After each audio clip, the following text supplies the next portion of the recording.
அவள் பெயர் நிலானி. 17 வயது. வகுப்பறையில் பாடப்புத்தகங்களை விட ஜன்னலுக்கு வெளியே தெரியும் வானத்தையே அதிகம் பார்த்து கொண்டிருக்கும் ஒரு சராசரி மாணவி. ஆனால் அவளது அழகை பொறுத்தவரை அவள் எட்டாத உயரம், மின்னும் கண்கள், அலைப்பாயும் கூந்தல் என அவளை ஒரு முறை பார்த்தவர்கள் மீண்டும் பார்க்காமல் நகர மாட்டார்கள். அந்த அழகே சில சமயம் அவளுக்கு தெரியாத ஆபத்தாக அவளை சுற்றி நிழலாடியது. அன்று செவ்வாய்க்கிழமை. வழக்கம் போல பள்ளிக்கு சென்ற நிலானிக்கு மதிய உணவிற்கு பிறகு கடுமையான தலைவலி ஏற்பட்டது. தலை சுத்துது டீச்சர் என்று சொன்னவள் அடுத்த சில நிமிடங்களில் மயங்கி விழுந்தாள். பதறிப்போன பள்ளி நிர்வாகம் அவளை அருகில் இருந்த லைஃப் கேர் மல்டி ஸ்பெஷாலிட்டி மருத்துவமனையில் அனுமதித்தது. செய்தி கேட்டு ஓடி வந்த நிலானியின் தந்தை சுந்தரம் மற்றும் தாய் மரகதம் அதிர்ச்சியில் உறைந்தனர். ஐசியு வாசலில் அவர்கள் காத்திருந்த ஒவ்வொரு நிமிடமும் ஒரு யுகமாக நகர்ந்தது. சுமார் 2 மணி நேர போராட்டத்திற்கு பிறகு வெளியே வந்த மருத்துவர் ராகவன் முகத்தில் எந்த சலனமும் இன்றி அந்த வார்த்தையை சொன்னார். மன்னிக்கவும், தீவிர சிகிச்சை அளித்தும் பலனில்லை. மூளையில் ஏற்பட்ட திடீர் இரத்த கசிவு காரணமாக நிலானி இறந்து விட்டாள். மருத்துவமனை வளாகமே நிலானியின் பெற்றோரின் கதறலில் அதிர்ந்தது. சுந்தரத்தின் உறவினர்கள் திரண்டனர். சாதாரண தலைவலிக்கு வந்த பெண்ணுக்கு மரணமா? நீங்கள் ஏதோ தவறு செய்கிறீர்கள் என்று ஆவேசப்பட்டனர். மருத்துவமனையை முற்றுகையிட்டனர். காவல்துறையினர் வந்து நிலைமையை கட்டுக்குள் கொண்டு வந்தனர். இறுதியில் சரி, விதியை யாரால் மாற்ற முடியும்? உடலை எங்களிடம் ஒப்படையுங்கள் என அழுது ஓய்ந்த கண்கள் நிலானியின் உடலை கேட்க மருத்துவமனை நிர்வாகம் சில கையெழுத்துக்களை பெற்றுக்கொண்டு சம்மதித்தது. ஸ்ட்ரெச்சரில் வெள்ளை துணியால் போர்த்தப்பட்ட நிலானியின் உடல் ஆம்புலன்ஸிற்கு அருகே கொண்டு வரப்பட்டது. சுந்தரம் கலங்கிய கண்களுடன் தன் மகளின் முகத்தை பார்க்க துணியை விலக்கிய போது அங்கே இருந்தவர்கள் அலறினர். அங்கே நிலானி இல்லை. துணியின் அடியிலிருந்து சில பழைய போர்வைகளும் ஒரு மரக்கட்டையும் மட்டுமே. எங்கே என் மகள்? இப்பதானே கொண்டு வந்தீங்க என்று சுந்தரம் டாக்டரின் சட்டையை பிடித்து உலுக்கினார். மருத்துவமனை ஊழியர்கள் ஒருவருக்கொருவர் திருத்திருவென விழித்தனர். சிசிடிவி கேமராக்களை சோதித்த போது அதிர்ச்சி காத்திருந்தது. சில நிமிடங்களுக்கு முன்பு வரை நிலானி வைக்கப்பட்டிருந்த ஸ்ட்ரெச்சரை 2 மர்ம நபர்கள் பின்வாசல் வழியாக ஒரு கருப்பு நிற வேனில் ஏற்றி செல்வது தெரிந்தது. நிலானி இறக்கவில்லை என்பது ஒரு புறம் நிம்மதியை தந்தாலும் உயிருடன் இருக்கும் அவளை யார் கடத்தினார்கள்? மருத்துவமனை வளாகமே போர்க்களம் போல காட்சியளித்தது. தன் கண் முன்னால் மகளின் உடல் காணாமல் போனதை ஜீரணிக்க முடியாமல் சுந்தரம் நிலைகுலைந்து அமர்ந்திருந்தார். அந்த மர்ம வேன் சென்ற திசையை நோக்கி காவல்துறையினர் விரைய நிலானியின் தோழி ரம்யா அழுது கொண்டே சுந்தரத்தின் அருகே வந்தாள். அங்கிள், நிலானிக்கு எதுவும் ஆகாது. ஆனா ஒண்ணு, அவளுக்கு கடந்த 1 வாரமா ஒருத்தர்கிட்ட இருந்து மிரட்டல் போன் வந்துட்டு இருந்துச்சு என ரம்யா தயங்கி சொன்னாள். சுந்தரம் அதிர்ச்சியுடன் நிமிர்ந்தார். நிலானி அழகில் மயங்கிய பல இளைஞர்கள் அவளை சுற்றி வந்தது அவருக்கு தெரியும். ஆனால் அவளது மனதிற்குள் ஒருவன் இருந்தது அவருக்கு தெரியாது. அவன் பெயர் ஆரியன். அந்த பகுதியின் வசதி படைத்த அதிகார பலம் கொண்ட ஒரு தொழிலதிபரின் மகன். நிலானியின் அழகின் மீது அவன் வைத்திருந்தது காதல் அல்ல, ஒருவித வெறித்தனமான மோகம். அவன் என் கண்ணுக்கு தெரிந்த தேவதை, அவளை தொட யாருக்கும் உரிமை இல்லை என்று நண்பர்களிடம் ஆரியன் அடிக்கடி சொல்வதுண்டு. இன்னொரு பக்கம் போலீஸ் இன்ஸ்பெக்டர் கார்த்திக் மருத்துவமனை சிசிடிவி காட்சிகளை ஆய்வு செய்தார். அவருக்கு ஒரு பெரிய சந்தேகம் எழுந்தது. ஒரு பிணத்தை அவ்வளவு எளிதாக மருத்துவமனை ஊழியர்கள் துணையின்றி கடத்த முடியாது. அவர் டாக்டர் ராகவனை தனி அறைக்கு அழைத்து சென்றார். டாக்டர், நிலானி உண்மையில் இறந்து விட்டாளா அல்லது இறந்து விட்டதாக சொல்லும்படி மிரட்டினார்களா? ராகவனின் நெற்றியில் வியர்வை அரும்பியது. சார், அது என இழுத்தவர் திடீரென ஒரு தொலைபேசி அழைப்பு வந்ததும் மௌனமானார். அதிகார வர்க்கத்தின் கரம் அந்த மருத்துவமனைக்குள் நீண்டு இருப்பதை கார்த்திக் உணர்ந்தார். நரகத்தின் எல்லையில் இருந்த ஆரியனுக்கு சொந்தமான பண்ணை வீட்டின் ஒரு ரகசிய அறையில் நிலானி கிடத்தப்பட்டிருந்தாள். அவள் இறக்கவில்லை. அவளுக்கு கொடுக்கப்பட்டது அதீத மயக்க மருந்து. அவளது அழகை பார்த்து ரசிக்கவும் அவளை தன் வசப்படுத்தவும் ஆரியன் தீட்டிய திட்டமே இந்த நாடக மரணம். நிலானி மெல்ல கண்களை திறந்தாள். தலை இன்னும் கனமாக இருந்தது. எதிரே ஆரியன் கையில் ஒரு கிளாஸ் ஒயினுடன் அமர்ந்திருந்தான். நிலானி, எல்லாரும் நீ செத்துட்டதா நினைச்சு அழுதுட்டு இருக்காங்க. ஆனா நீ இப்போ எனக்கானவள் மட்டும்தான். இந்த உலகமே உன்னை தேடினாலும் நீ இங்க இருக்கிறது யாருக்கும் தெரியாது என அவன் குரூரமான புன்னகையுடன் அவள் அருகே நெருங்கினான். அவளது அழகிய முகத்தை அவன் தொட முயன்ற போது நிலானிக்கு தன் குடும்பத்தின் கதறல் காதில் ஒலிப்பது போல இருந்தது. ஆனால் தப்பிக்க வழியில்லாத அந்த சூழலில் காமமும் அதிகாரமும் அவளை சூழ்ந்திருந்தது.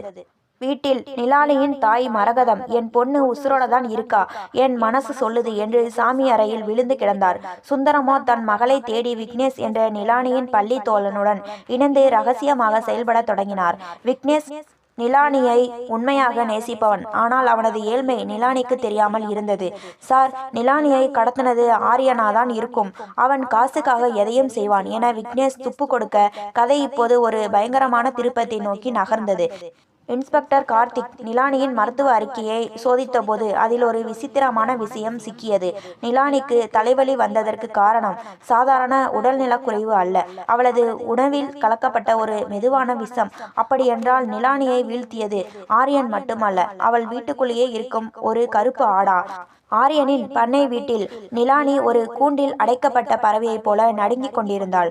ஆரியன் அவளை நெருங்கிய தருணம் வெளியே ஒரு கார் வந்து நிற்கும் சத்தம் கேட்டது. உள்ளே நுழைந்த நபரை கண்டதும் நிலானி மட்டுமல்ல, ஆரியனுமே அதிர்ச்சியில் உறைந்தான். உள்ளே வந்தது வேறு யாருமல்ல, நிலானியின் தந்தை சுந்தரம். முதல் அதிர்ச்சி, தந்தை அல்ல, சூத்திரதாரி. சுந்தரம் அழுது கொண்டு மகளை தேடும் தந்தை போல தெரியவில்லை. அவர் முகத்தில் ஒரு குரூரமான நிதானம் இருந்தது. என்ன ஆரியன், நான் சொன்னபடி கிளினிக்கல் செட்டப் எல்லாம் ரெடியா? என் பொண்ணுன்னு கூட பார்க்காம அவளுக்கு ஸ்லோ பாய்சன் கொடுத்து அவள் செத்துட்டதா நாடகமாடி இங்க கொண்டு வந்து சேர்த்திருக்கேன். இன்னும் 1 மணி நேரத்துல அந்த டீல் முடியணும் என்றார் சுந்தரம். நிலானி அலறினாள். அப்பா, என்னப்பா பேசுறீங்க? சுந்தரம் அவளை திரும்பி பார்த்தார். அப்பான்னு கூப்பிடாத நிலானி, நீ என் பொண்ணே கிடையாது. நீ ஒரு அனாதை. உன் அழகுதான் எனக்கு கிடைச்ச மிகப்பெரிய சொத்து. உன்னை காட்டித்தான் ஆரியன் கிட்டையும் அந்த வெளிநாட்டு மெடிக்கல் மாஃபியா கிட்டையும் பல கோடி ரூபாய் டீல் பேசிட்டு இருக்கேன். அப்போது அங்கே இன்ஸ்பெக்டர் கார்த்திக் மற்றும் விக்னேஷ் அதிரடியாக நுழைந்தனர். துப்பாக்கி முனையில் சுந்தரத்தையும் ஆரியனையும் வளைத்தனர். நல்ல நாடகம் சுந்தரம், ஆனா நீங்க ஒரு விஷயத்தை மறந்துட்டீங்க என்றார் கார்த்திக். அவர் கையில் நிலானியின் ஒரிஜினல் மருத்துவ ரிப்போர்ட் இருந்தது. டாக்டர் ராகவன் பயந்து போய் உண்மையை சொல்லிட்டார். நிலானிக்கு நீங்க விஷம் கொடுத்தது உண்மைதான், ஆனா அவளை கடத்தினது ஆரியன் இல்லை. ஆரியன் ஒரு பகடைக்காய்தான். நிலானியை நிஜமாவே கடத்த திட்டம் போட்டது அவளோட அம்மா மரகதம். அனைவரும் திகைத்தனர். வீட்டின் பூஜை அறையில் அழுது கொண்டிருந்த மரகதமா? இன்ஸ்பெக்டர் விளக்கத் தொடங்கினார். மரகதம்தான் நிலாவின் உண்மையான எதிரி. மரகதத்திற்கு நிலானி மீது ஒரு தீராத பொறாமை. ஏனென்றால் மரகதம் ஒரு காலத்தில் இதே போல அழகாக இருந்து ஒரு விபத்தில் முகம் சிதைந்து போனவள். நிலானியின் இளமையும் அழகும் அவளுக்கு தன் பழைய காயங்களை நினைவுபடுத்தியது. அதோடு நிலானிக்கு சேர வேண்டிய ஒரு பெரிய பூர்வீக சொத்து மரகதத்தின் கைக்கு வரணும்னா நிலானி சாகணும். அதனாலதான் சுந்தரத்தை வளர்ச்சி ஆரியன் மூலமா இந்த திட்டத்தை போட்டிருக்காங்க. ஆனால் கதையின் உச்சகட்ட திருப்பம் அப்போதுதான் நிகழ்ந்தது. நிலானி திடீரென சிரிக்கத் தொடங்கினாள். அவளது கண்களில் பயம் மறைந்து ஒருவித திமிர் மின்னியது. நிலானி மெல்ல தன் கட்டுகளை அவிழ்த்துவிட்டு எழுந்தாள். இன்ஸ்பெக்டர், நீங்க சொன்னதுல பாதிதான் உண்மை. என் அம்மாவுக்கும் அப்பாவுக்கும் என்னை பிடிக்காதுன்னு எனக்கு முன்னாடியே தெரியும். அதனாலதான் விக்னேஷை நான் ஒரு கருவியா பயன்படுத்தினேன். விக்னேஷ் அதிர்ச்சியில் நிலானியை பார்த்தான். ஆமாம் விக்னேஷ், நீ என்னை காதலிக்கிறேன்னு எனக்கு தெரியும். ஆனா நான் உன்னை நேசிக்கல. எனக்கு இந்த நரகத்துல இருந்து தப்பிக்க பணம் தேவைப்பட்டது. அதனாலதான் ஆரியன் எனக்கு தரும் மிரட்டல்களை நானே உருவாக்கிக்கிட்டேன். இன்னைக்கு இந்த மருத்துவமனை நாடகம் நடக்கும்னு எனக்கு தெரியும். அதனாலதான் டாக்டர் ராகவனை வச்சு ஒரு மாற்று திட்டம் போட்டேன். இப்போ என் அப்பா, அம்மா, ஆரியன் 3 பேரும் ஜெயிலுக்கு போவீங்க. உங்களோட சொத்துக்கள் எல்லாம் எனக்கு வந்து சேரும். நிலானி ஒரு அப்பாவியான மாணவி அல்ல. அவளை சுற்றி இருந்த வேட்டைக்காரர்களை அவளே வேட்டையாடிவிட்டாள். காவல்துறை அனைவரையும் கைது செய்தது. விக்னேஷ் ஏமாற்றத்துடன் நிலானியை பார்த்தான். நிலானி தன் அழகிய கூந்தலை வாரி முடிந்து கொண்டு கார்த்திக்கை பார்த்து சொன்னாள். தேங்க்ஸ் இன்ஸ்பெக்டர், என் மேல எந்த கேஸும் வராதுன்னு நினைக்கிறேன். ஏன்னா நான் வெறும் பாதிக்கப்பட்ட பெண் தானே. நிலானி ஆம்புலன்ஸில் ஏறி செல்லும் போது அவளது புன்னகை ஒரு தேவதையுடையது அல்ல, ஒரு தந்திரமான ராணியுடையது என்பதை அங்குள்ளவர்கள் உணரத் தொடங்கினர். நிலானி ஆம்புலன்ஸில் ஏறி சென்ற போது அவள் முகத்தில் இருந்த அந்த வெற்றி புன்னகை நீண்ட நேரம் நீடிக்கவில்லை.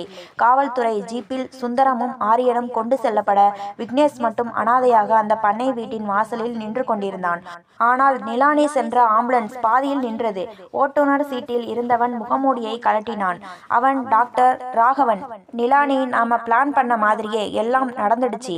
உன் அப்பா, அம்மா, ஆரியன் எல்லாரும் இப்போ போலீஸ் கஸ்டடியில. இனி அந்த 500 கோடி ரூபாய் சொத்து உனக்குத்தான் என்றான் ராகவன். நிலானி அவனது தோளில் சாய்ந்து கொண்டாள். தேங்க்ஸ் ராகவன், உன் மேல இருந்த காமம் தான் இந்த ஆரியனை உன் வழிக்கு கொண்டு வந்துச்சுன்னு அவன் நினைக்கிறான். ஆனா நீ எனக்காக இதை செய்வேன்னு எனக்கு தெரியும். இங்கேதான் கதையின் மிக இருண்ட பக்கம் வெளிப்பட்டது. ராகவன் நிலானியை விட வயதில் மூத்தவன் என்றாலும் அவளது அழகில் மயங்கி அவளது சொத்துக்காக அவளுடன் ரகசிய தொடர்பில் இருந்திருக்கிறான். அதே நேரம் காவல் நிலையத்தில் இருந்த மரகதம் இன்ஸ்பெக்டர் கார்த்திக்கிடம் ஒரு உண்மையை சொன்னாள். சார், நிலானி என் பொண்ணு இல்லைன்னு சுந்தரம் சொன்னது போய். அவ என் பொண்ணுதான். ஆனா அவளோட அப்பா சுந்தரம் கிடையாது. கார்த்திக் அதிர்ச்சியுடன் கேட்டார். அப்படியானால் யார்? நிலானி பிறந்தது ஒரு மிகப்பெரிய குற்றத்தின் மூலம். சுந்தரம் என் முகத்தை சிதைத்த போது நான் தஞ்சம் புகுந்தது ஒரு ரவுடி கும்பலிடம். நிலானி ஒரு வன்முறையின் அடையாளம். அவளோட ரத்தத்திலேயே வஞ்சகம் இருக்கு.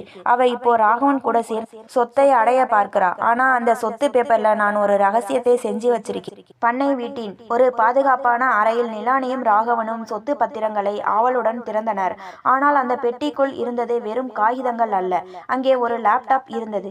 அதில் ஒரு வீடியோ தானாக ஓடத் தொடங்கியது. திரையில் விக்னேஷ் தெரிந்தான். நிலானி, நீ என்னை ஏமாத்தினதா நினைச்ச இல்லையா?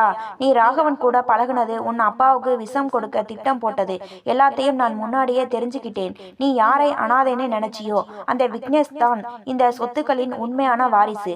உன் அம்மா மரகதம் என் அப்பாவோட முதல் மனைவி. விக்னேஷ் தொடர்ந்தான். நீ தேடிய 500 கோடி ரூபாய் சொத்து இப்போ என் கைக்கு வந்துடுச்சு. நீயும் உன் டாக்டர் காதலனும் இப்போ ஒரு கொலையில மாட்ட போறீங்க. அந்த ஆம்புலன்ஸ்ல இருந்த ஆக்சிஜன் சிலிண்டர்ல நான் ஒரு நச்சு வாய்வை கலந்துட்டேன். இன்னும் 5 நிமிஷத்துல உங்க 2 பேரோட அழகும் அறிவும் சாம்பலாக போகுது. நிலானி அலறினாள். தப்பிக்க முயன்றாள். ஆனால் ராகவன் ஏற்கனவே மயங்கி கீழே விழுந்திருந்தான். நிலானி கண்ணாடியில் தன் முகத்தை பார்த்தாள். அவளது பேரழகு மெல்ல மெல்ல கருக தொடங்கியது. இன்ஸ்பெக்டர் கார்த்திக் அந்த இடத்திற்கு வந்து சேரும்போது நிலானி உயிருக்கு போராடி கொண்டிருந்தாள். விக்னேஷ் அமைதியாக அங்கிருந்து மறைந்தான். அழகை ஆயுதமாக பயன்படுத்திய நிலானி அதே அழகை இழந்து முடங்கி போனாள். அதிகாரத்திற்காக ஆசைப்பட்ட சுந்தரமும் காமத்திற்காக அலைந்த ஆரியனும் சிறையில் கழிக்க எதை இழந்தாலும் பரவாயில்லை என்று நினைத்த விக்னேஷ் அமைதியாக தன் நீதியை நிலைநாட்டினான். அவள் எதற்காக புகழ் பெற்றாளோ அதுவே அவளுக்கு யமனாக முடிந்தது. ஆம்புலன்ஸில் பரவிய நச்சு வாயு நிலானியின் உணர்வுகளை மெல்ல மெல்ல மறக்க செய்தது. ராகவன் அசைவற்று கிடக்க நிலானி தன் கருகிய முகத்தோடு ஜன்னல் கண்ணாடியை உடைக்க முயன்றாள். ஆனால் அவள் கண்கள் மூடுவதற்கு முன் ஆம்புலன்ஸின் கதவு வெளியே இருந்து பலமாக திறக்கப்பட்டது. உள்ளே நுழைந்தது விக்னேஷ் அல்ல, ஒரு கருப்பு நிற முகமூடி அணிந்த உருவம். அந்த உருவம் நிலானியை தூக்கி கொண்டு வெளியேறிய அடுத்த நொடி ஆம்புலன்ஸ் பயங்கர சத்தத்துடன் வெடித்து சிதறியது. ஒரு ரகசிய நிலவரையில் நிலானி கண்களை திறந்தாள். அவளது முகம் பிளாஸ்டிக் சர்ஜரி செய்யப்பட்டு கட்டு போடப்பட்டிருந்தது. அவள் எதிரே ஒரு நபர் சிகரெட் பிடித்து கொண்டு அமர்ந்திருந்தார். புகை மூட்டத்திற்கு பின்னால் தெரிந்த அந்த முகம் நிலானியை உறைய வைத்தது. அவர் டாக்டர் ராகவனின் தந்தை, பழைய காலத்து மிகப்பெரிய அறுவை சிகிச்சை நிபுணர் டாக்டர் விஸ்வநாதன். நிலானி, என் பையன் ராகவன் ஒரு முட்டாள். உன்னோட அழகை அவன் காம கண்ணால பார்த்தான். ஆனா நான் உன்னோட உடலை ஒரு ஆராய்ச்சி பொருளா பார்க்கிறேன் என்றார் விஸ்வநாதன் குரூரமான சிரிப்புடன். அப்போது அந்த அறைக்குள் விக்னேஷ் நுழைந்தான். ஆனால் அவன் நிலானியை பார்த்து வருந்தவில்லை. மாறாக விஸ்வநாதனின் காலில் விழுந்து ஆசி பெற்றான். குருவே, நீங்க சொன்ன மாதிரியே நிலானியை இந்த நிலைக்கு கொண்டு வந்துட்டேன். இப்போ இவ உயிரோட இருந்தாலும் உலகத்தோட பார்வைக்கு இவ செத்துட்டா. இனி இவளோட ரத்தத்துல இருக்கிற அந்த அரிய வகை டிஎன்ஏவை நாம தாராளமா பயன்படுத்தலாம் என்றான் விக்னேஷ். உண்மை இதுதான். விக்னேஷ் ஒரு ஏழை மாணவன் அல்ல. அவன் விஸ்வநாதனின் வளர்ப்பு மகன் மற்றும் ஒரு சைக்கோபதிக் லேப் அசிஸ்டன்ட். நிலானிக்கு ஏற்பட்ட தலைவலியே இவர்களின் ரசாயன மாற்றத்தால் உருவானதுதான். சிறையில் இருந்த சுந்தரமும் மரகதமும் மர்மமான முறையில் தற்கொலை செய்து கொண்டதாக செய்தி வெளியானது. ஆனால் அது தற்கொலை அல்ல, விஸ்வநாதனின் ஆட்கள் செய்த கச்சிதமான கொலை. சொத்து சுகம் என அலைந்த அந்த பேராசை பிடித்த தம்பதிகள் தங்கள் வளர்ப்பு மகளின் ரகசிய திட்டத்திற்கு பலியானார்கள். நிலானி மெல்ல எழுந்து அமர்ந்தாள். அவள் முகத்தில் இருந்த கட்டுக்களை அவளே பீத்து எறிந்தாள். விஸ்வநாதனும் விக்னேஷும் அவளை பார்த்து திகைத்தனர். அவள் முகம் கருகவில்லை. அவள் முகம் முன்பை விட இன்னும் பொலிவாக, இன்னும் வசீகரமான தேவதையை போல பிரகாசித்தது. டாக்டர் விக்னேஷ், நீங்க 2 பேரும் ரொம்ப புத்திசாலின்னு நினப்பு. ஆனா நான் சாதாரண நிலானி இல்லை என்றாள் நிலானி கம்பீரமான குரலில். உங்க லேப்ல நீங்க செஞ்ச அந்த டிஎன்ஏ ஆராய்ச்சி வெற்றி அடைஞ்சது உண்மைதான். ஆனா அது எனக்கே தெரியாம நடக்கல. நான் தான் அந்த மருந்தை என் உடம்புல ஏத்திக்கிட்டேன். இப்போ என் உடல் காயங்கள் தானாவே ஆறக்கூடியது. நீங்க கொடுத்த நச்சு வாயு என்னை ஒன்றும் செய்யல. மாறாக என் உடம்புல இருந்த பழைய அணுக்களை அழிச்சு என்னை இன்னும் அழகாக்கிடுச்சு. நிலானி கையில் வைத்திருந்த ஒரு சிறிய ரிமோட்டை அழுத்த அந்த நிலவறையின் கதவுகள் தானாக பூட்டி கொண்டன. நீங்க தேடின அந்த 500 கோடி ரூபாய் சொத்து இப்போ ஒரு அறக்கட்டளைக்கு மாறிடுச்சு. ஆனா அந்த அறக்கட்டளையோட தலைவி மறைந்து போன நிலானி கிடையாது. புது முகத்தோட புது அடையாளத்தோட உழவ போற நிலா. மறுநாள் காலை செய்திகளில் விஸ்வநாதனின் ரகசிய ஆய்வகம் தீப்பிடித்து இருந்ததாகவும் அதில் 2 உயிரிழந்ததாகவும் செய்தி வந்தது. நகரத்தின் பரபரப்பான விமான நிலையத்தில் ஒரு பேரழகி கருப்பு கண்ணாடி அணிந்து நடந்து சென்று கொண்டிருந்தாள். அவளை பார்த்த ஆண்கள் அனைவரும் ஒரு நிமிடம் ஸ்தம்பித்து நின்றனர். அவள் உதட்டில் ஒரு சிறு புன்னகை மின்னியது. அது காமத்தையோ காதலையோ தேடிய புன்னகை அல்ல. தன்னை வேட்டையாட நினைத்தவர்களை சாம்பலாக்கிவிட்டு சுதந்திரமாக பறக்கும் ஒரு பெண் சிங்கத்தின் புன்னகை. அழகு ஆபத்தானது என்பார்கள். ஆனால் அந்த அழகே அறிவாக மாறினால் அது யாராலும் வெல்ல முடியாத பேராயுதம். விமான நிலையத்தின் கண்ணாடியில் தெரிந்த தன் முகத்தை நிலானி ரசித்து பார்த்தாள். பிளாஸ்டிக் சர்ஜரி தேவையில்லாமல் அவளது அணுக்களே அவளை ஒரு புதிய தேவதையாக மாற்றியிருந்தது. ஆனால் அவள் புறப்பட தயாரான போது அவள் பின்னால் ஒரு குளிர்ந்த குரல் கேட்டது. ரொம்ப சீக்கிரம் கொண்டாடிட்ட நிலா, ஆட்டம் இப்பத்தான் ஆரம்பமாகுது. திரும்பி பார்த்த நிலானிக்கு திடுக்கிட்டு போனாள். அங்கே நின்றிருந்தது இன்ஸ்பெக்டர் கார்த்திக். ஆனால் அவர் கையில் விலங்கு இல்லை. ஒரு நவீன ரக துப்பாக்கி இருந்தது. கார்த்திக் சார், நீங்க எதுக்கு இங்க என நிலானி பதறினாள். இன்ஸ்பெக்டர் கார்த்திக், செத்து 5 வருஷம் ஆச்சு நிலா. நான் ஏஜென்ட் எக்ஸ். விஸ்வநாதன் செஞ்ச அந்த டிஎன்ஏ ஆராய்ச்சி உன்னோட முடியல. அந்த மருந்து உன்னோட ரத்தத்துல இப்போ அதிகப்படியான வீரியத்தோட இருக்கு. அந்த ரத்தம் ஒரு சொட்டு கிடைச்சா கூட பல கோடி ரூபாய்க்கு சர்வதேச சந்தையில விற்கலாம். நிலானி இப்போதுதான் உணர்ந்தாள். அவளது அப்பா சுந்தரம், அம்மா மரகதம், ஆரியன், விக்னேஷ் என அனைவரும் ஒரு பெரிய சதி வலையின் சிறிய நூலிழைகள் மட்டுமே. அந்த வலையை தரித்த சிலந்தி இந்த கார்த்திக் என்ற ஏஜென்ட் எக்ஸ். உன் அம்மா மரகதத்துக்கு முகம் சிதைந்தது விபத்து கிடையாது. இந்த மருந்தை அவன் மேல் பரிசோதனை செஞ்சப்போ நடந்த பக்க விளைவுதான் அது. ஆனா உன் உடம்புல அது கச்சிதமா பொருந்திடுச்சு. நீ ஒரு சாதாரண மாணவி இல்ல, நீ ஒரு பயோ வெப்பன். கார்த்திக் அவளை ஒரு தனியார் பாதுகாப்பு அறைக்கு இழுத்து சென்றான். அவனது பார்வையில் இப்போது கடமை இல்லை, நிலானியின் அந்த விசித்திரமான அழகின் மீதான போதையும் பேராசையும் மட்டுமே இருந்தது. உன்னை கொல்ல மாட்டேன் நிலா, உன்னை ஒரு தங்க கூண்டுல அடைச்சி வைப்பேன். உன் இரத்தமும் உன் அழகும் எனக்கு தேவை என்று அவன் அவளை நெருங்கினான். நிலானி இப்போது பயப்படவில்லை. அவளது உடலில் ஓடும் அந்த புதிய இரத்தம் அவளுக்குள் ஒரு புது விதமான பலத்தை தந்தது. அவள் கார்த்திக்கின் கையை பிடித்து திருகிய போது எலும்புகள் முறியும் சத்தம் கேட்டது. ஒரு சராசரி பெண்ணுக்கு இருக்க முடியாத பலம் அது. அரை கதவு உடைக்கப்பட்டது. உள்ளே வந்தது ஆரியன். ஆமாம், ஆரியன் சாகவில்லை. அவன் உடலில் பலத்த தீ காயங்கள் இருந்தன. இவனை நம்பாதே நிலா, கார்த்திக் தான் எல்லாத்துக்கும் காரணம். என் அப்பாவை மிரட்டி இந்த திட்டத்துல என்னை சேர்த்ததே இவன்தான். உன்னை காப்பாத்ததான் நான் இவ்வளவு நாள் அடிமையா இருந்தேன். கார்த்திக்கும் ஆரியனும் ஒருவரை ஒருவர் தாக்க தொடங்கினர். நிலானிக்கு ஒரு நிமிடம் குழப்பமாக இருந்தது. ஆரியன் தன்னை நேசிக்கிறானா அல்லது அவனும் ஒரு நாடகம் ஆடுகிறானா? திடீரென நிலானிக்கு தலை சுற்றியது. அவள் மீண்டும் மயங்கி விழுந்தாள். அவள் கண் விழித்த போது அவள் ஒரு ஆடம்பரமான மாளிகையில் இருந்தாள். அவள் கையை பிடித்து கொண்டு ஒரு பெண் அமர்ந்திருந்தாள். அந்த பெண்ணின் முகத்தை பார்த்ததும் நிலானி அலறினாள். அங்கே இருந்தது நிலானியின் அதே முகம். பயப்படாத நிலா, நான் உன் அக்கா நிலாஞ்சனா. நமக்கு தெரியாமலேயே நம்மை பிரிச்சு வச்சிருந்தாங்க. நீ ஒரு லேபில் வளர்ந்த பயோ ப்ராடக்ட்னா நான் வெளியுலகத்துல வளர்ந்த அதே ப்ராடக்ட். இப்போ நாம 2 பேரும் ஒன்று சேர்ந்தாச்சு. இனி இந்த உலகமே நம்ம அழகுக்கும் அறிவிற்கும் அடிமை. சுந்தரம், மரகதம், விக்னேஷ் என அனைவரும் நிலாஞ்சனாவின் கைப்பாவைகள் என்பது அப்போதுதான் நிலானிக்கு புரிந்தது. ஒரே முகத்துடன் 2 பேரழிகள். ஒருத்தி தப்பிக்க நினைக்கிறாள், இன்னொருத்தி ஆள நினைக்கிறாள். இருவருக்கும் பின்னால் இருக்கும் ரகசியம் இன்னும் ஆழமானது. நிலானி தன் அக்காவை கட்டிப்பிடித்தாள். ஆனால் அவள் கையில் ஒரு சிறிய ஊசி இருந்தது. நிலாஞ்சனாவின் முதுகில் அந்த ஊசியை செலுத்தியவாறு நிலானி காதில் கிசுகிசுத்தாள். இந்த உலகத்துல ஒரே ஒரு நிலாதான் இருக்க முடியும், அது நான் மட்டும்தான். நிலாஞ்சனா மயங்கி விழ நிலானி அந்த மாளிகையின் ஜன்னல் வழியாக வெளியே குதித்தாள். அவளது உடலில் ஓடும் அந்த விசித்திரமான ரத்தம் அவளுக்கு அசாத்திய வேகத்தை தந்தது. காட்டின் அடர்ந்த பகுதிக்குள் அவள் ஓடிக்கொண்டிருந்த போது பின்னால் துரத்தி வந்த வாகனங்களின் சத்தம் அவளை மிரட்டியது. திடீரென ஒரு வலுவான கை அவளை பற்றி ஒரு புதருக்கு பின்னால் இழுத்தது. அலற முயன்ற நிலானியின் வாயை அந்த நபர் பொத்தினான். அவன் கண்கள் நில ஒளியில் தெரிந்தபோது நிலானி ஸ்தம்பித்தாள். அவன் விக்னேஷ். ஆனால் இப்போது அவன் கண்களில் அந்த பழைய வஞ்சகம் இல்லை. ஒருவித தவிப்பும் காதலும் மட்டுமே இருந்தது. நிலானி, என்னை நம்பு. நான் டாக்டர் விஸ்வநாதனோட ஆள் இல்ல. உன்னை காப்பாத்த அவங்க கூட்டத்துல ஒருத்தனா நடிச்சேன். நீ அந்த லேபிள இருந்தப்போ உனக்கு தெரியாமலேயே உன் காயங்களுக்கு மருந்து போட்டது, உன்னை அந்த நச்சு வாயுல இருந்து காப்பாற்ற மாற்று மருந்து தயாரிச்சது எல்லாமே நான் தான். விக்னேஷ் அவசரமாய் விளக்கினான். நிலானி அவனை நம்ப முடியாமல் பார்த்தாள். அப்ப நீ எதுக்கு அங்க அப்படி பேசின?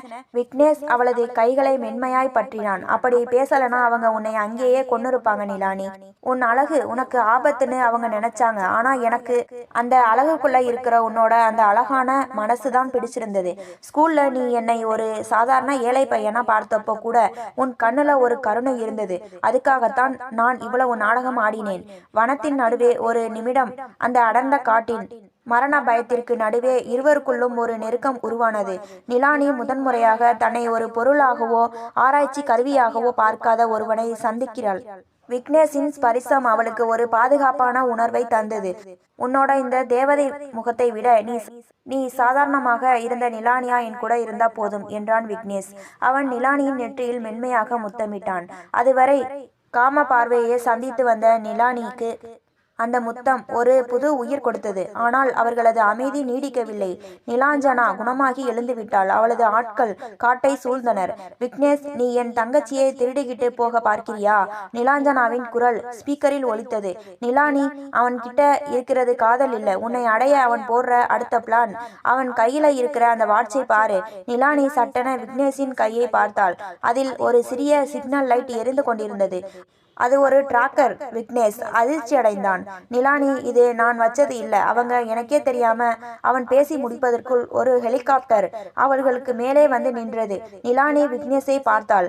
அவள் கண்களில் கண்ணீர் திரண்டது. யாரை நம்புறதுன்னு தெரியல விக்னேஷ். ஆனா ஒண்ணு மட்டும் நிச்சயம், என் அழகுதான் எல்லாத்துக்கும் காரணம்னா அந்த அழகே இப்போ முடிவுக்கு வரும். நிலானி அங்கிருந்த ஒரு செங்குத்தான பாறையில் நுனிக்கு ஓடினாள். கீழே ஆர்ப்பரிக்கும் ஆறு.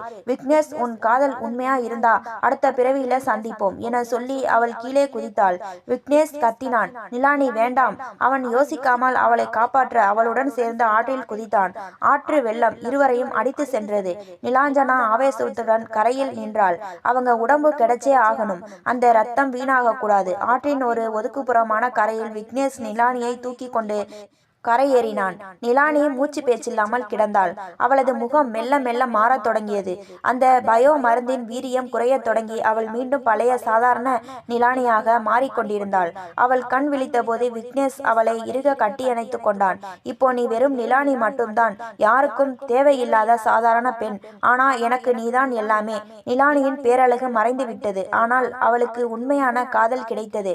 நிலாஞ்சனாவும் மற்றவர்களும் ஒரு பிணத்தை தேடிக் கொண்டிருக்க நிலானியும் விக்னேஷும் ஒரு புதிய வாழ்க்கையை தேடி தூரத்தை சென்று கொண்டிருந்தனர். ஆற்றின் கரையோரம் ஒரு சிறிய குடிசையில் நிலானி கண்விழித்தாள். அவளது முகத்தில் இருந்த அந்த அபாரமான பொலிவு மறைந்து பழைய பள்ளி மாணவி நிலானியாக அவள் மாறியிருந்தாள். ஆனால் அந்த மாற்றம் அவளுக்கு ஒரு நிம்மதியை தந்தது. விக்னேஷ் அவளுக்காக கஞ்சி காய்ச்சி கொண்டிருந்தான். இனி நாம யாருக்கும் பயப்பட வேண்டாம் நிலானி. அந்த பயோ மருந்து உன் உடம்புல இருந்து வெளியேறிடுச்சு. இப்போ நீ ஒரு சாதாரண பொண்ணுதான் என்றான் விக்னேஷ் புன்னகையுடன். ஆனால் அந்த நிம்மதி சில மணி நேரங்கள் கூட நீடிக்கவில்லை. திடீரென அந்த குடிசையை சுற்றி 4 கருப்பு நிற கார்கள் வந்து நின்றன. விக்னேஷ் பதறி போய் கத்தியை எடுத்தான். ஆனால் காரில் இருந்து இறங்கிய நபரை கண்டு அவனது கை நடுங்கி இறங்கியது ஆரியன். ஆனால் பழைய ஆரியன் அல்ல. அவனது பாதி முகம் தீயினால் சிதைந்து பார்ப்பதற்கே விகாரமாக காட்சியளித்தது. என்ன விக்னேஷ், நிலானியை அழைச்சிட்டு வந்துட்டா எல்லாம் முடிஞ்சிடுச்சுன்னு நினைச்சியா? நீங்க குதிச்ச ஆத்துல இருந்து அவ தப்புனது மிராக்கில் இல்ல. அவ ரத்தத்துல இன்னும் அந்த மருந்தோட மாஸ்டர் கோட் இருக்கு. அவ அழகா இல்லாம இருக்கலாம், ஆனா அவ இன்னும் ஒரு நடமாடும் புதையல்தான். ஆரியன் நிலானியை நெருங்கினான். நிலானி, உன் அக்கா நிலாஞ்சனா உன்னை கொல்ல துடிக்கிறா. ஆனா நான் உன்னை வாழ வைக்க நினைக்கிறேன். ஏன்னா எனக்கும் உனக்கும் ஒரு ரகசிய தொடர்பு இருக்கு. உன் அம்மா மரகதம் என் அப்பாவோட தங்கச்சி. நாம உறவினர்கள் நிலானி. நிலானி அதிர்ச்சியில் பின்வாங்கினாள். என்னது? அப்ப இது சொத்து தகராறு இல்லையா? இல்லை, இது இரத்த வெறி. இந்த மருந்து உன் உடம்புல மட்டும்தான் வேலை செய்யும்னு எங்க குடும்பத்துக்கே தெரியும். அதனாலதான் சின்ன வயசுல இருந்தே உன்னை ஒரு சோதனை எலியா வளர்த்தாங்க. இப்போ அந்த மருந்தோட முழு பலன் வேணும்னா உன் உடம்புல இருக்கிற கடைசி சொட்டு ரத்தம் வரை எங்களுக்கு தேவை என்று ஆரியன் கத்தினான். விக்னேஷ் ஆரியனை தாக்க பாய்ந்தான். ஆனால் ஆரியனின் ஆட்கள் அவனை தடுத்து நிறுத்தி தாக்கினர். நிலானி தன் கண் முன்னால் விக்னேஷ் துடிப்பதை கண்டு நிலை குலைந்தாள். விடுங்க அவனை, உங்களுக்கு தேவை என் ரத்தம் தானே, நான் வரேன் என்று நிலானி கதறினாள். நிலானி, வேண்டாம், இவங்க உன்னை உயிரோட விடமாட்டாங்க என்று விக்னேஷ் ரத்தம் கக்கி கொண்டே கத்தினான். ஆரியன் நிலானியை இழுத்து சென்ற போது நிலானிக்கு ஒரு விஷயம் புரிந்தது. தன் பலவீனம் என்று தான் நினைத்த அந்த அழகு மறைந்தாலும் தனக்குள் இருக்கும் அந்த பயோ ஆற்றல் இன்னும் முழுமையாக அழியவில்லை.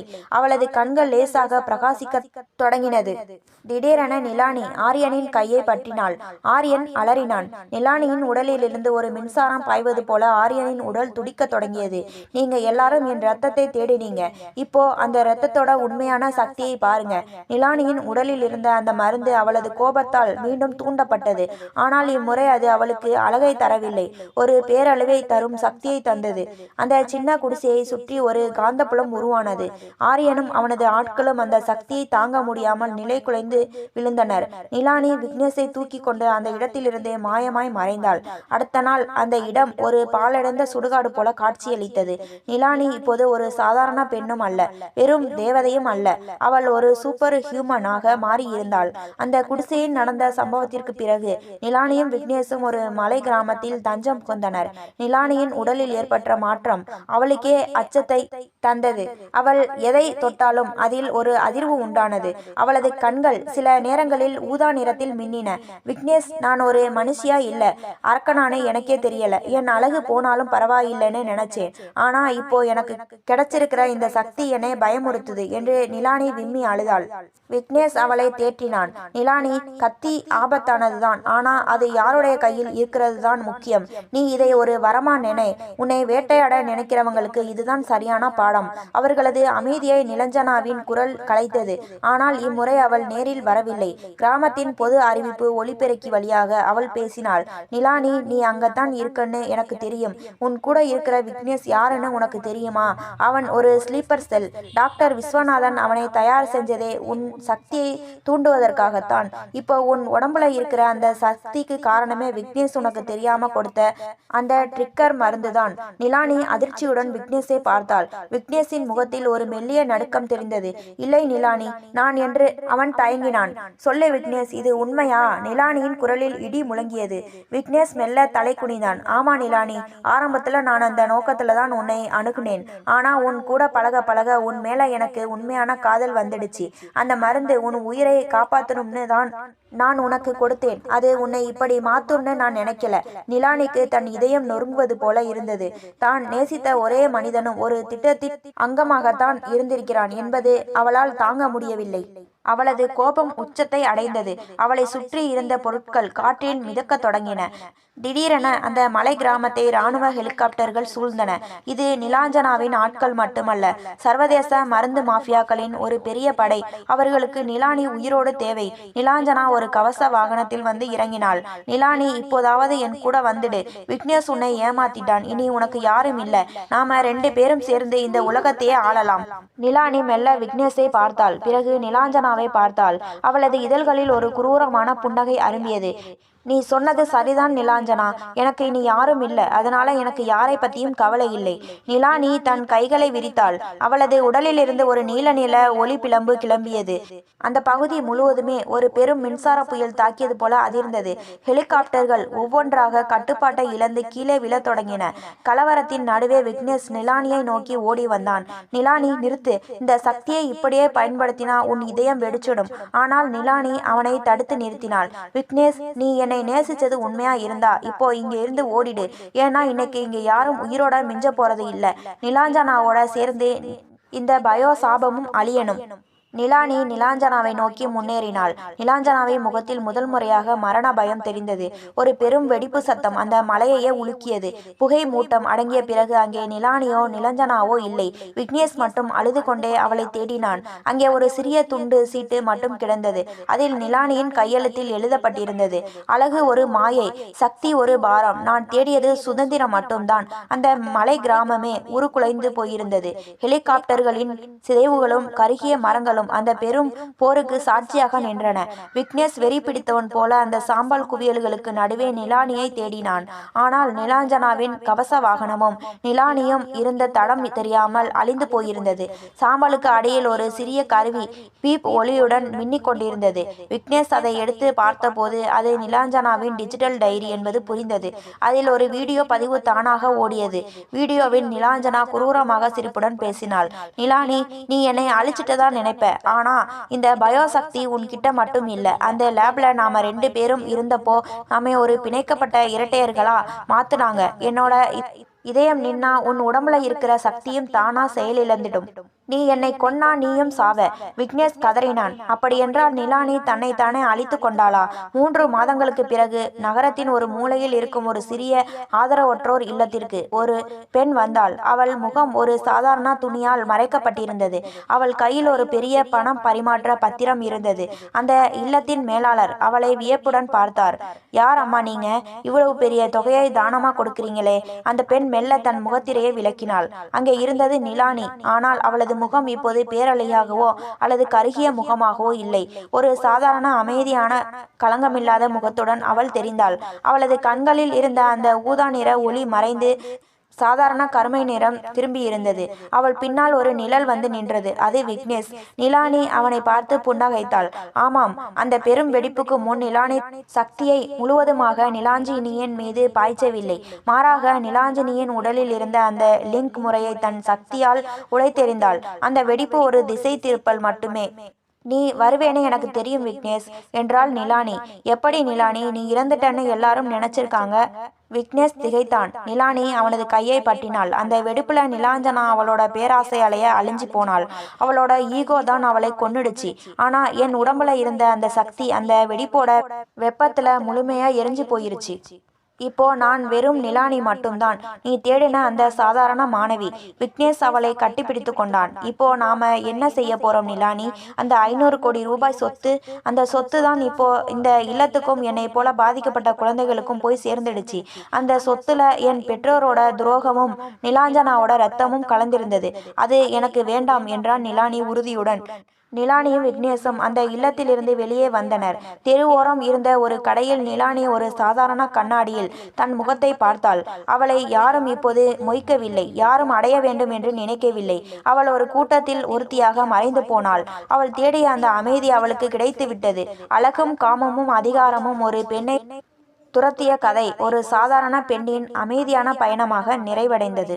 இது போன்ற கதைகளை தொடர்ச்சியாக கேட்க லைக் பண்ணுங்க, ஷேர் பண்ணுங்க, கமெண்ட் பண்ணுங்க, மறந்து விடாமல் சப்ஸ்கிரைப் பண்ணுங்க.